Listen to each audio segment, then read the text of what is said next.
The story of Fussleman Canyon.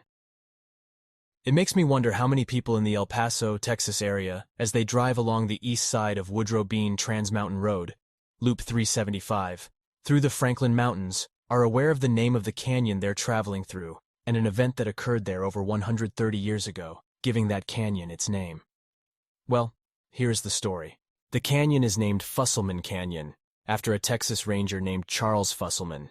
At the top of the canyon, where the highway today cuts through to the west side of the Franklins, is called Smuggler's Pass.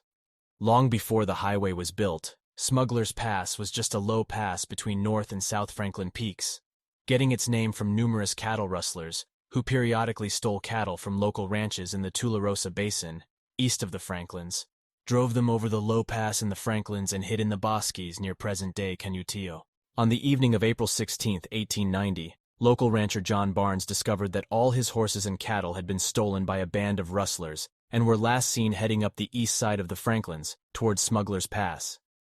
The next day, Barnes rode into El Paso to report the incident to the sheriff's office.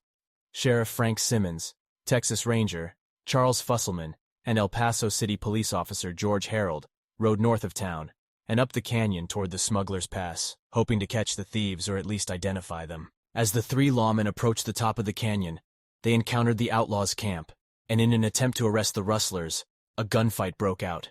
Texas Ranger Charles Fussleman was shot in the head and killed instantly. As he fell from his horse, the other two lawmen, realizing that they were outnumbered, retreated back down the canyon to El Paso to get additional help. The rustlers escaped and were later found near Canutillo, hiding in the bosques. Fussleman's body was recovered from the scene the next day. Eventually, the members of the outlaw gang were identified and arrested.